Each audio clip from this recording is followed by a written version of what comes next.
Ever since I set up the 16-foot planted piranha aquarium, there have been 3 consistent questions. And in today's video, I'm going to answer all 3. I'll start with the least popular. 3. Now that the piranha are in the 16-foot long aquarium, what is it like to feed them? So when it comes to feeding the piranha in the 16-foot long aquarium, I feed them in specific places depending on what I need done. But we'll cover that in the second most popular question. You see, these guys are just as ferocious as ever. I have not added anything creative to the tank that you guys would find some amusement in terms of big chunks of flesh or different types of raw meats or what have you, but I have been feeding their staple diets of typically shrimp, but in this example, of course, we were feeding them clams. And these guys go after their food like a pack of piranhas. I will admit that feeding this tank isn't necessarily as enjoyable as it was in the 700 because I have to feed here or I have to feed there. It's not really a type of tank that you can sprinkle a little bit everywhere because these guys, if I just put in 1 drop of food, they will attack it, and some of them might mistake another piranha for a piece of food and accidentally bite them. This is the type of aquarium that when you're enjoying it, you kind of have to drink it all in, walking from one side to the other. And you'll notice when I walk around, they don't flip out or anything, indicating that they are comfortable and happy within this aquarium. I will say that feeding this tank is enjoyable in its own way. With that said, obviously, in my opinion, it needs a little bit more fish. Some people have recommended exodons. I'm thinking neon tetras. Let me know in the comments, just based on those 2, what you think I should add to the aquarium. Now, although feeding the 16-foot long piranha aquarium is a ferocious experience, it's just not as chaotic as feeding the 700-gallon aquarium housing 7 Oscars of various morphs or color variations, a massive Asian arowana, and as well as a Bisher. When I feed this tank, at times I'm scared to lift the lid because these guys just go nuts. This tank will get its own update in the near future, but some of the things that I can say is that these guys are so ferocious in eating in this aquarium. Seeing me come up, seeing my hand, I can't even go near them. We just fed them. But I believe it's causing some of the bigger guys a few little missing scales and nips and bites just from clashing against each other when they go absolutely chaotic in this aquarium. So we go from the ferociousness of the 16-foot long aquarium to the chaos of feeding the 700-gallon to the absolute elegance of feeding the 2,000-gallon aquarium. Something has to be said about this aquarium at all times. No matter what we do or what, there's always something going on in this tank. We have more wigglers over there, for example. This is an incredibly fun tank to interact with and obviously feed. Just watching it day by day has been such a rewarding experience. And in one of the upcoming videos, of course, we will be adding in 142 Congo tetras. On a daily basis, I not only feed these 3, but 27 more aquariums. And if you want to see a video on me feeding everybody and maybe my thoughts on each one, let me know in the comment section below, but most importantly, give this video a thumbs up. And if we get 5,000 likes, I'll do it. I do it every day anyways. Now, I will admit, even though I'm doing an update on the piranha aquarium, I do fantasize about the day where the 2000 is fully stocked. We take off all the lids, get some underwater cameras, maybe a snorkel, and I'm dying to get in that tank and just experience it with them slowly. I do not need your likes or your thumbs up for that. I'm probably just going to do it, and I don't know if I'm going to film it, but if you want me to, let me know in the comment section below. But to answer your original question, what's it like to feed the piranha aquarium now that they moved to a 16-foot long aquarium? It's the same, but it's just different. The dimensions are so dramatically different. The piranha seemingly act different, but they go after the food the same. So it's still fun and exciting. And no, this is not an aquarium I will be getting into. Second most popular question, how is the tank doing now? Horribly. It went exactly as I said it would go. It was just 6 weeks ago, maybe upwards of 8 weeks ago, we planted this tank and added the fish. A month and a half to 2 months. All of the dwarf sage melted and disappeared, but they had a strong root structure, so they started to come back. The cryptocorin started to flourish and grow as well. And that happened within the first couple of weeks. Everything kind of looked like it rotted, and there was no way in heck I was going to be filming this aquarium. However, once it bounced back, I was like, yeah, now's a good time to start filming it and updating on it. And then we got some brush algae. And when I say we got some brush algae, it covered the entire aquarium. Brush algae is typically caused by one of a few factors: lights on too long, a low amount of CO2, or low nitrates, sometimes a combination. You get the idea. Now here's what I do during the first 2 months of my planted tanks, is because I use so many different types of lights. Sometimes I use CO2, sometimes I don't. I use different brands, wattages. I mean, we have some Fluval strip lights on this one. We got some Amazon spotlights over there. A couple LED lights on this one. The list goes on and on. I typically start with lighting the tank for about 8 hours a day and see what happens. During the first 2 month period, I'm going to discover a whole lot. Are the plants dying off? Are they flourishing? Could they be doing better? Do I need to add CO2, a different type of light, more light, less light? More wattage, less time, more time, and that's simply what happened. But now that I've balanced it out, there used to be twice as many lights up here. Right now there's only 12 feet of LED light strips on a 16-foot long tank, because I really wanted the ends, and there's no plants over there.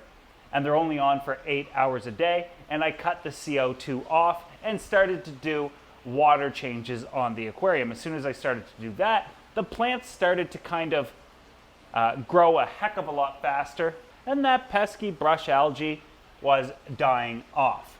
You'll notice that on some of the cryptocorin in the back, the taller plants, it's non-existent on some of them. That's for 2 reasons. 1, the plants are starting to overcome the algae, and 2, remember when I said it depends on, I feed depending on what I need the piranha to do in the aquarium? For example, in the feeding video we just did, I fed them over here. And that's because they've almost cleared all this up. The brush algae is coming off. I just need them to go into the plants, rustle them around. And what better way to do that than chuck a bunch of food in there and they just go absolutely nuts. But again, this tank's only been set up, and we'll call it 2 months. Imagine where it could be in another 2 months or in 6 months. I'm excited to see where it's headed and kind of balances itself out. We have a very bright light focusing on them, and I don't think they like it. It's super cool to see them go back and forth, because they'll just go way over there and calm down, or come way over here and calm down. But in the 700, they just darted into the plant. So piranha are always out. And the absolute #1 question that I get about the Piranha Aquarium is, how many are actually in there? And this is going to seem like one of the most mundane questions or comments that I got, but I'm telling you, there were hundreds, if not thousands, of people guessing and or counting how many piranha I had. Because if you don't remember, when I moved them over, I was kind of panicking and I lost count and I wasn't counting, and I asked you guys to count them, and then even in editing I didn't even count them, because I'm just clicking, trying to get the video out for you guys, and there were so many different numbers. So how many are in here right now? The correct answer is 23.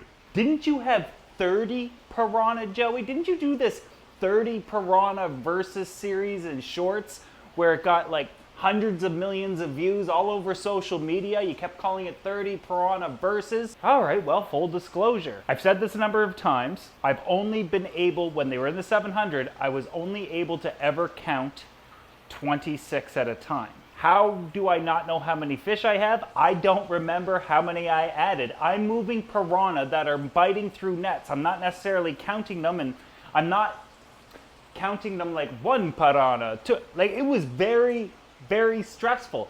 The same thing happened here as it did with the 700. There were only ever 26 piranha in that aquarium. Okay, I called it 30 because I rounded up. But in my defense, when it comes to this 2,000 right here that ain't going anywhere, I rounded down. It's technically 2,100 gallons of air displacement. Your aquariums don't hold the water that you think, but we've gone over that a number of times. It doesn't even hold 2,000 gallons.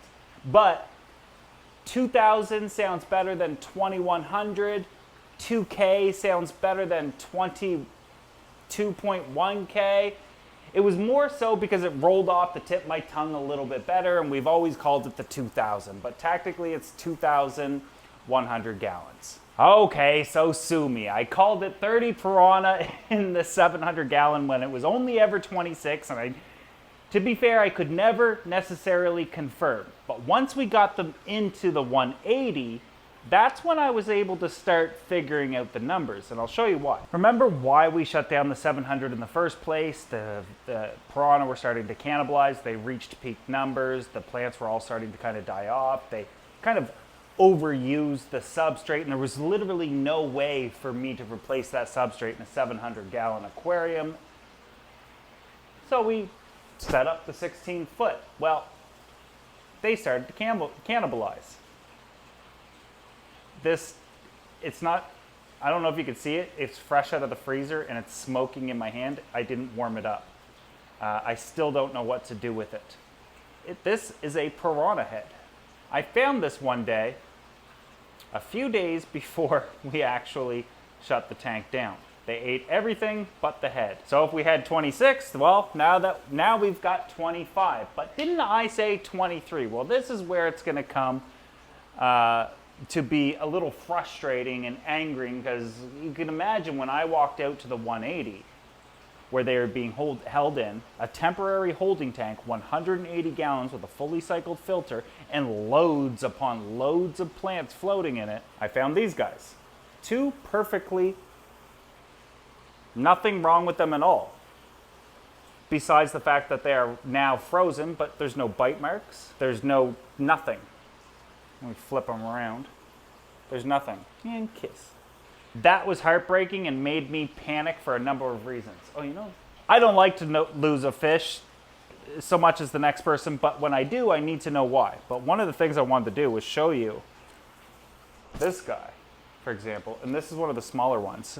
You're looking through 1-inch acrylic in a very big tank. This was one of the smaller guys. He's 7 inches. That's a big piranha, and those guys are bigger. The other one was the baby of the group. It was 6.5 inches. That sucks. So what happened? Tank is cycled, temperature's right. Two things, and I'm gonna let you guys kind of play with it in your minds right now before I kind of disclose what I know what it was. The plants that we have in here are cryptocorin as well as dwarf sagittaria. These plants get all their nutrients from their roots. We uprooted them and they had no lights and no way to uptake nutrients because they're floating in the tank in mounds, and I'm talking a foot of plants all across the tank. They're not producing oxygen anymore. Gas exchange at the surface is next to impossible. It could be argued that those plants were dying off and producing even more waste in the aquarium, leading to maybe ammonia spike. Or so I had thought. You see, if that were the case, wouldn't fish be gasping at the surface? Wouldn't they all be displaying signs of distress? No, it was just these two at the bottom of the tank, gone. It was then that I realized, and I kind of almost seen it coming because I didn't want to go near the tank too much, because every time I went by it, it was like I heard underwater ping pongs. The piranha, even though they had a foot of foliage above them, they were just smashing in and amongst the tank. I believe that they were just hyper stressed. and that happened within the matter of a couple of days. I would like to say that I regret my decision, but I do believe that I put them in a big enough aquarium with enough overhead foliage to feel comfortable, and I stayed away from the tank as much as absolutely possible, but losing two feels unacceptable. However, when moving piranha, when moving big fish, when setting up new tanks, when getting new fish, sometimes there are losses, and it just really, really sucks. I am morbidly pleased to have fully frozen, really nice sized piranha, and I don't know what I want to do with them. Taxidermy, turn them into skeletons, I don't know. Let me know in the comment section below. I'm not a fan of freezing fish. However, what I can say is the reason why I am including this portion into the video is always transparency and always full disclosure. With that said, am I right? Do you think it was stress? Because nobody else was showing signs of any sort of stress or gasping at the surface or anything like that. Struggling, nothing. I wasn't feeding them, nothing. Doing water changes on that tank every day, 50%, down, up, down, up, down, up. Or did they starve off of oxygen?